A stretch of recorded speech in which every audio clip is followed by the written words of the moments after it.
लाला तेरे काज एक बहुत सुंदर छोरी देखी है मैंने और तो ले जावे आई हूँ, माँ चल मेरे संग। ठाकुर जी बोले कौन सी छोरी है? बोले अपने बरसाने में। बोले बरसाने में भानु बाबा की छोरी राधा रानी? पूर्णमासी बोले हम जाने तो तू सब है, बस बात बनावे। लाला माँ सबरी चर्चा कर रही है तो देखनो चाहे एक बार। तो वो सबरी तो यूँ कह रही तुम कैसे छल बल के ले आओ, लेकिन लाला तो मैं बता दूं स्पष्ट बात, तू मेरे संग राजी राजी चलो चल, वहाँ पे सबरी सखीन को तो दिखा लाऊंगी, तेरो ब्याह है जाएगा, बढ़िया प्रेम ते रहियो। फिर मन सुखा बोलो ऐसे नहीं जाएगा लाला हमारो, पहले मेरे काजी भी छोरी बताओ, जब मेरो ब्याह भी पक्को बताई दोगी तब लाला जावेगा और मैं संग जाऊंगा। पूर्णमासी बोले तो बिल्कुल ना लेके जाऊंगी। मनसुखा बोलो मैं तो जाऊंगा लाला, अकेले छोड़, यशोदा मैया ने जिम्मेवारी दे रखी है हमें, लाला एक क्षण के काज भी अकेलो नहीं रहेगा, हम तो संग जाएंगे। पूर्णमासी बोली अब लाला देख देरी मत करे, रात है जाएगी, फिर सब तो ढूंढेंगे, तू जल्दी चल मेरे संग बरसाने, और माँ सबरी तेरी प्रतीक्षा कर रहे हैं। ठाकुर जी बोले नहीं एक बार यूँ बताए तो मैं कैसा लग रहा हूँ? पूर्णमासी बोली लाला बहुत।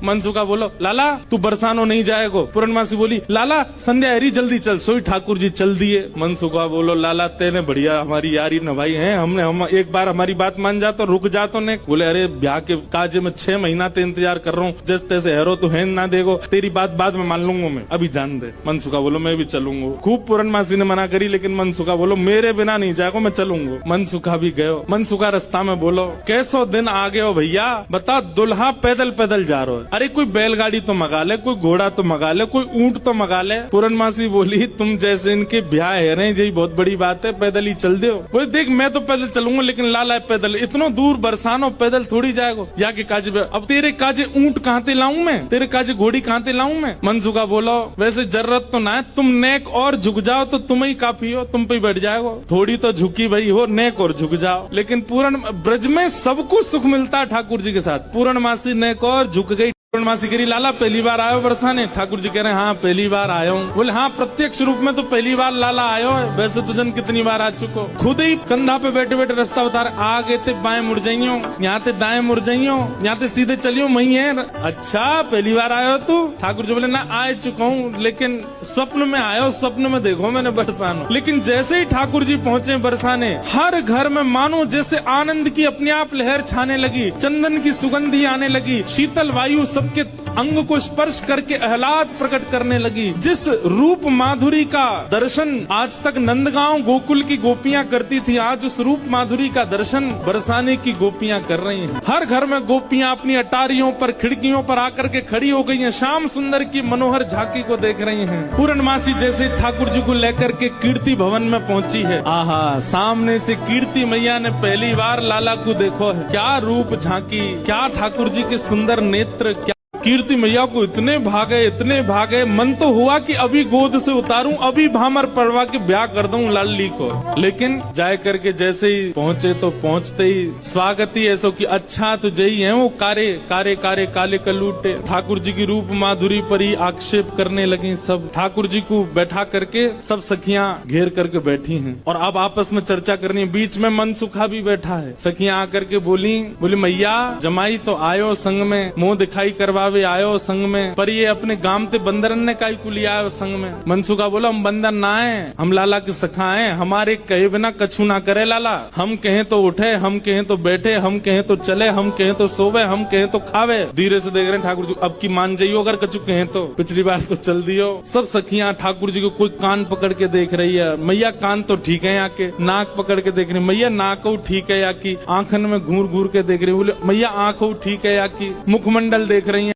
सब गोपी करी मैया चाल तो बढ़िया है, लेकिन नेक ऐसी लगे जनानी सी, जनानी समझे, ऐसा लगे नेक नेक कोई छोरी चल रही है का। अरे ना है लाला हमारो जब गैया चरावे जावे तब देखो बिल्कुल ऐसी मर्दानी सी चाल चले, ऐसा मत कहो। सब ठाकुर जी को घेर करके विविध विविध प्रकार की बातें कर रही हैं। एक गोपी बोली लाला तुम बाकी सब चीजन में तो ठीक हो, लेकिन फिर चोरी काय को करो? ठाकुर जी बोले हम चोरी ना करें, ये सबरे ब्रजवासी मक्खन निकालें, दूध घी दही सब इकट्ठो करें और कंस को जाकर के दया में, तो कंस के यहाँ जावे से रोकें, वहाँ हमारे चोरी करें। और मक्खन की चोरी, दूध की चोरी, दही की कोई चोरी है? चोरी तो आभूषण की होयो करे। तभी एक गोपी बोली हमने तो ये भी सुनी है कि तुमने किशोरी जी की मुंदरी चुरा ली एक बार। ठाकुर जी बोले अरे ये तुम्हारे घर ते जो मलाई दूध आदि सब खाए ना, ये गोपीन के घर ते चोरी नहीं भैया, उनके जप तप को फल मिला उन्हें कि मैं उनके यहाँ चोरी करवे आया हूँ। मैं तो यहाँ ब्रज में जन्मा हूँ, मुंदरी जो हमने चुराई वो तेरे पति की नहीं, तो तू मत बोले हम ते कि कौन की चुराई कौन की सब सखी बोली, हे कीर्ति मैया, जमाई तुम्हारो सर्वगुण संपन्न है, बोलवे में हूँ आगे, उछलवे में हूँ आगे, चोरी में हूँ आगे, सब चीजन में निपुण है। इतनी देर से बात बना रहे, कभी मनसुखा कछु के, कभी गोपी, सब कछु के हैं। सब गोपियां बोली, भैया देखो ये मेल बन नहीं रहे हो ब्याह को। बोले क्यों ना बननो? बोले बात यहीं आके अटक रही है कि लाला तुम्हारो कारो है, हमारी किशोरी जी गोरी है। अब ये सबरी ज्यादा ही कारो कारो करन लगी तो मनसुखा ने पकड़े ठाकुर जी के हाथ, बोले चल लाला, ऐसी जगह हमें ब्याह ना करनो जहाँ पे हमारी न को लाज नहीं है, न को हमारी इज्जत नहीं है। ठाकुर जी जैसे ही जान लगे मनसुखा के संग, इतने में ही सब गोपी दौड़ के गई और भीतर से किशोरी जी को लेकर के आई। आहा, अब यहाँ मनसुखा ठाकुर जी को खींच रहा, ठाकुर जी स्तब्ध खड़े, क्यों? सामने से किशोरी जी आ रही हैं। सब गोपियों में और मनसुखा में आपस में चर्चा होने लगी।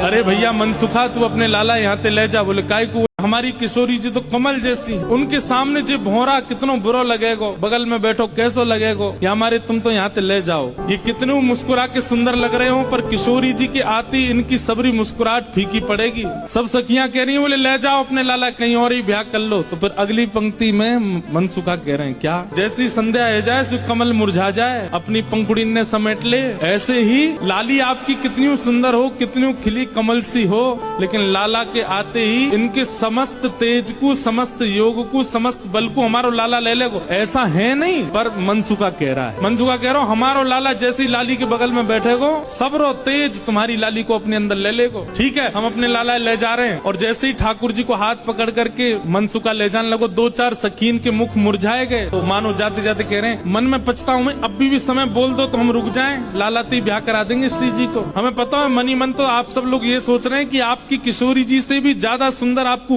मनसुखा खींच तो ही जा रहा हो, ठाकुर जी हिल नहीं रहे, वहां से सामने देख रहे हैं। लाला कहा वे कौन को देख रहा हो? ठाकुर जी तो दूर से ही बलैया लेने लगे, तरण तोड़न लगे किशोरी जी को देख करके। किशोरी जी को देख करके ठाकुर जी तो मुस्कुराने लगे और वहीं स्तब्ध है गए। किशोरी जी देख के ठाकुर जी रुक गए। सब सखियां बोली, हाँ मनसुखा ले जा लाला, नंदगाम ले जा। चल रहे लाला, चल मेरे संग। ठाकुर जी बोले तू चलो जा, मैं तो ना जा रहा हूँ, मैं तो यहीं रहूंगा, श्री जी के सन्मुख ही विराजूंगा मैं। मनसुखा बोलो, लाला आज तेने मेरी 2 बार नाक कटवाई है, एक तो तेने पूर्णमासी के सामने कटवाई, दूसरी अब सकीन के सामने कटवाई दे। बोले तेरी तो नाक कटेगी, मैं संग चलोगो, मेरो तो संबंधी कट जाएगो, तेरो ब्याह ना है, तू तो चाहे कि मेरो नहीं हो, मैं तो कर गया हूँ ब्याह, तू चलो जा। और वहीं किशोरी जी जैसे ही आई हैं, आहा, सेज पर ले जाकर के किशोरी जी को बिठाया, सुंदर सिंहासन पर किशोरी जी बैठी हैं। और तभी ठाकुर जी बगल में आकर के बैठे। जैसे ही ठाकुर जी आकर के बैठे, सब बरसाने की सखियां, गोपियां, कीर्ति मैया सब नजर उतारने लगी, आरती करने लगी। आहा, इतने सुंदर लग रहे हैं दोनों, आनंद में